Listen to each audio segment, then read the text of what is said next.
Marty Schwartz here. We've got a cool chord. What I took was, I mean, literally just write a G chord, as simple as can be. But this is actually a more advanced, it's a more difficult technique that you're going to teach. But basically, I wanted to give you a context of a simple G strum. That's right. And then Bob's going to show you what you could do instead of that simple G strum. So I'm going to get behind the camera and we'll zoom in on that. Alright, so what the basic premise is that instead of a regular G chord, we're taking the root now is on the A string, right? Right, which we would technically call your C form. Your G. C form. It's your C form or bar. C shape, yeah. Your C shape bar or C form bar, exactly. So you're okay. So I'm on my little finger is on the 10th fret. So you base this on the 10th fret, little finger. Okay, I have. So we're fretting 10. We've got my ring finger on the 9th fret D string. You got your index finger holding the 7th fret G string, kind of as you're barring it. We have your middle finger playing the B string on your 8th fret. So it's little finger 10th fret A string, ring finger D string 9th fret, first finger 7th fret G string, 8th fret on the B string with your middle finger, and you're also barring the 7th fret high E string. You know, it's like playing your C chord with your little finger. Okay? Instead of this, you've done this.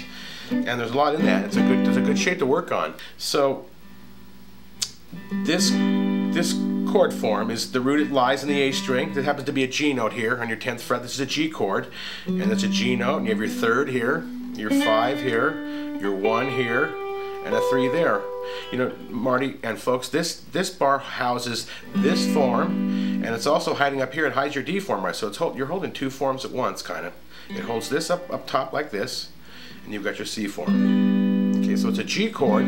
Like Marty said, if someone's playing a G chord down here, vamp, just like you would with an orchestra, this would be a higher timbre or a higher form G chord. You could add along with that, someone else in the band.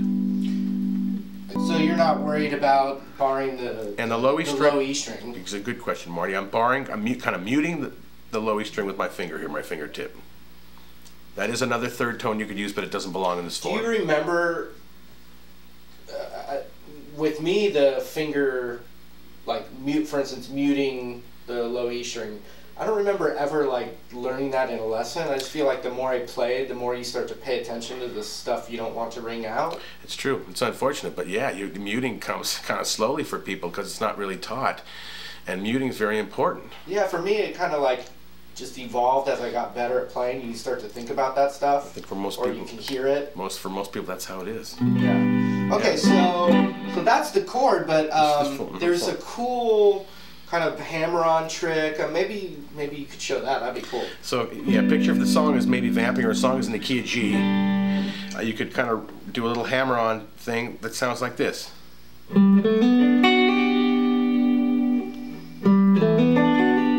One more time, cleanly.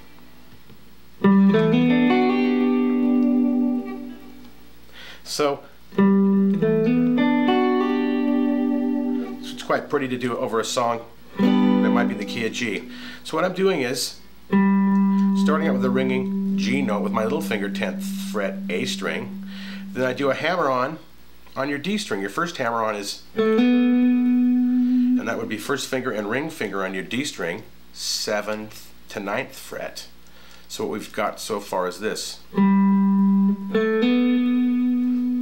The key is to have them all ringing together at the end.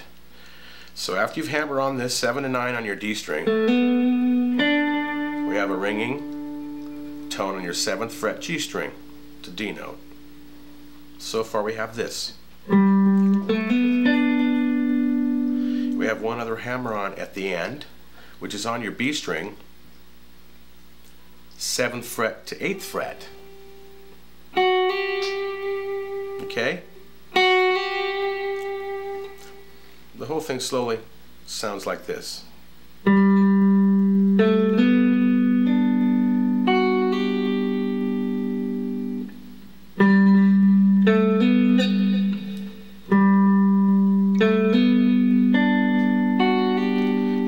notice all the strings are ringing together. That'll take some time, but that's what we're going for. So quick. If you want to hit that last note on the top too, you could. I kind of like it to the G to G note.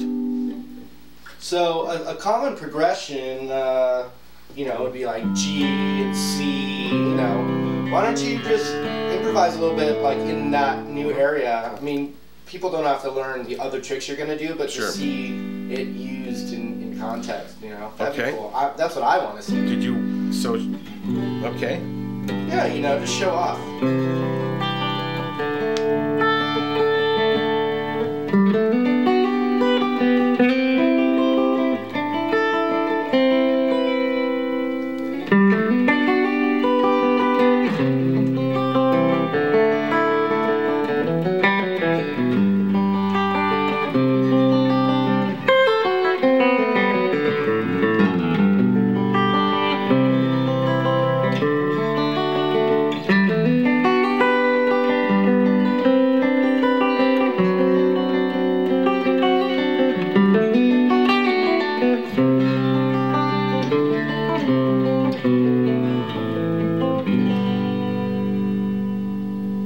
So that's kind of what the idea of. You could really easily make it a motif of some kind of a song and build around it, you know?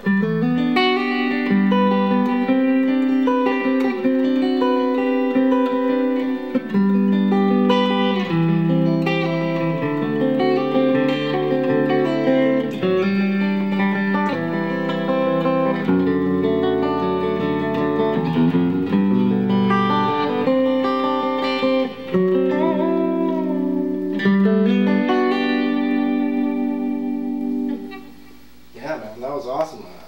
I liked watching that. Thanks.